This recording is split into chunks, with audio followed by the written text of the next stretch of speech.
Hello student, welcome to I science. आज का जो मेरा जेई एडवांस का मैथ्स का क्वेश्चन है वो सेट्स चैप्टर का है। लेकिन जनरली देखा जाता है सेट्स हम लोग पूछते नहीं, लेटेस्ट ये ट्रेंड है, लेकिन फिर भी मेरे को कराना है चैप्टर, हर चैप्टर को कवर करना है, तो मैंने लिया हुआ पुराना क्वेश्चन है 2011 का है, लेकिन है सेट्स का ही और काफी इजी क्वेश्चन था। तो ये मेरे को आपको बताना है। देखिए वापस यही बता रहा हूँ, सेट्स जनरली ज्यादा आजकल नहीं पूछ रहे काफी टाइम से, फिर भी अगर कहीं पूछ लिए तो इसलिए मैंने बोला चलो सेट्स करा दे। तो बहुत इजी क्वेश्चन है, आप देखेंगे तो कुछ है ही इस क्वेश्चन में, ठीक है ना। तो चलिए मैं करता हूँ, याद रखिएगा। इसके बाद मैं कुछ गाइडेंस दूंगा आपको आपके एंट्रेंस के लिए कि आप ऐसा क्या करें जिससे कि आपका एंट्रेंस में जो आपका परसेंटाइल बोले या मार्क्स बोले वो अच्छा है, ठीक है। अब देखिए यहाँ पे क्या दिया है, दो सेट दिया, एक सेट पी दिया हुआ है और एक सेट क्यू दिया हुआ है। तो बोला कि इसमें से कौन सा कंडीशन को सेटिस्फाई करेगा। अभी पी सेट को हम ध्यान से देखें, पी सेट को तो इसका दिया हुआ है sine theta minus cos theta is equal root two cos theta. तो ये हो जाएगा sine theta is equal to root two cos theta plus cos theta. तो root two plus one cos theta, तो ये हो जाता है sine theta upon cos theta is equal to root two plus one, मतलब tan theta is equal to root two plus, ये हमको आया सेट पी, ठीक है। चलिए देख लेते हैं सेट क्यू। सेट क्यू भी देख लेते हैं। सेट क्यू बोला है sine theta plus cos theta equal root two sine theta. तो अब वहां पे साइन थीटा शिफ्ट करेंगे, cos theta equal root two sine theta minus sine theta. तो cos theta is equal to root two minus one bracket बाहर sine theta, cos नीचे लाएंगे, one upon root two minus one is equal to sine theta upon cos theta.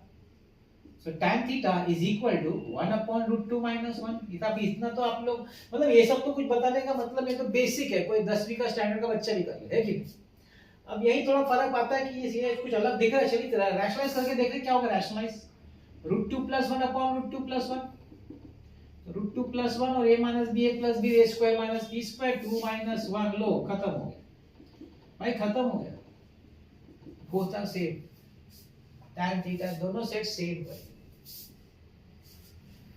This is advance question, I can't help it, इतना easy पूछा है तो पूछा है और होता भी है।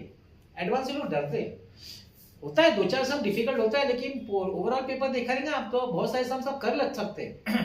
बेसिक अगर आपने जेई मेंस का प्रिपरेशन किया तो भी आप जेई एडवांस कर सकते हैं। ये सिर्फ डराया जाता है कि बड़ा डिफिकल्ट है, बड़ा होगा दो चार सब, अपने को थोड़ी सब लाने का, सब करेक्ट करने का है कि नहीं। सब करेक्ट थोड़ी सबका होता है, तो भी मार्क्स आ जाता है। चलो ठीक है, तो ये आपका क्वेश्चन था सेट्स का। अब जो कि मेरा नेक्स्ट पार्ट रहता है कि जब मैं आपको बताता हूँ किस तरीके से आप अपना अच्छा एक स्कोर ला सकते हैं एंट्रेंस में। आप जानते हैं ना मेरा क्या है हर बार का कहना कि यही है कि एंट्रेंस का जो प्रिपरेशन है भाई वो 5 दिन का टेस्ट मैच है, न कि 5 घंटे का T20। क्यों? क्योंकि इसमें बहुत ज्यादा पेशेंस चाहिए, हार्डवर्क चाहिए, डिटर्मिनेशन चाहिए और लंबा चलता ही है। ये 2 महीना 15 दिन 2-3 महीने में बोलेंगे पढ़ाई करके हो जाएगा, बिल्कुल नहीं होगा। ऐसा बहुत लोग बोलते हैं, टीचर बोलते हैं, स्टूडेंट को लगता है, बिल्कुल नहीं होगा, टाइम लगता है। इसलिए मेरा कहना है कि वही बच्चे, जिन बच्चों को प्रिपरेशन करिए उन लोगों को पहले से इसकी तैयारी करनी चाहिए। कुछ स्टेप्स है, अगर आप ये फॉलो करें तो डेफिनेटली आपको बहुत हेल्प मिलेगा और काफी आपका इंप्रूवमेंट आप देख सकते हैं अगर ये जो 2-4 स्टेप में आपको होता है उसको आप फॉलो करें तो। पहला मेरा स्टेप कहना यह है कि आपको फॉर्मूला बुक बनाना चाहिए, अपने हाथों से लिखा हुआ। फॉर्मूला बुक मार्केट में मिलता है, क्लास वाले सब ठीक है, आप फिर भी खुद अपने हाथों से बनाइए। जैसे जैसे आपको टीचर पढ़ाते जाए आप अपना फॉर्मूला बुक लिखते जाइए, हेल्प लीजिए डेफिनेटली, मगर लिखिए खुद, हर एक टर्म जो आप लिख रहे हो उसका मतलब समझिए, मतलब समझिए और लिखिए। और क्या करिए, रोज रीड करिए, रोज रीड के रोज, और सिर्फ उस दिन का नहीं, स्टार्टिंग से आपने जो लिखा है क्यूमुलेटिव रोज रीड करने का, सोने से पहले, ट्रैवलिंग टाइम, जब भी टाइम मिले। मैं तो मिनिमम 2 बार तो रीड करें। कितना टाइम लगेगा? ज्यादा टाइम नहीं लगेगा, मगर आप इसका फायदा जानते हैं क्या? अगर आपने पूरा स्टार्ट से एंड तक पूरा रीडिंग किया, एंड जब तक एंट्रेंस एग्जाम है तब तक रोज रीडिंग किया सिंसियरली, आपका 50% क्वेश्चंस हो गया, मतलब आप कंफर्म 50% मार्क्स आपका आ गया, जस्ट बिकॉज आपने पूरा इतने महीनों तक कंटिन्यूसली फॉर्मूला रीड किया है, आपके दिमाग में फॉर्मूला बैठ गया है। आपको अगर कोई भी सम उस फॉर्मूला से रिलेटेड आएगा आप कर लेंगे, ये कंफर्म है, दिस इज कंफर्म। 50% कंफर्मेशन एक क्वेश्चन सॉल्व किए बगैर, सिर्फ ये बुक अच्छी तरह आपने रीड किया।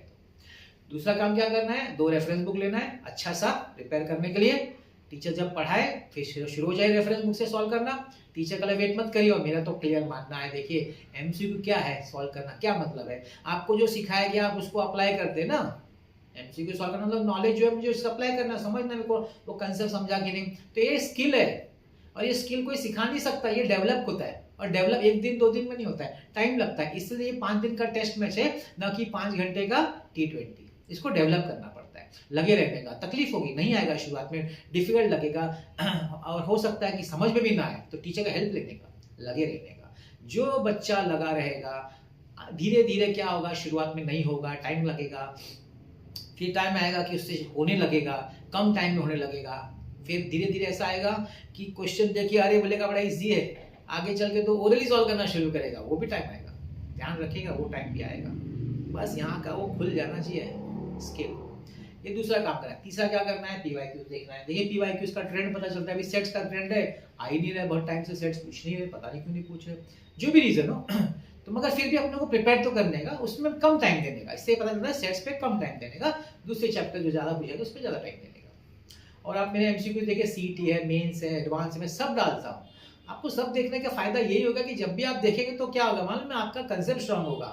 आप ये मत सोचिए कि मुझे ये देख दे, ये एग्जाम देना है, वो तो नहीं देना, ऐसा नहीं होता है। सब एक ही है, फॉर्मूला तो सब में एक ही है, कंसेप्ट एक ही है। तो भाई क्यों, कंसेप्ट अपना स्ट्रांग करो देख देख के।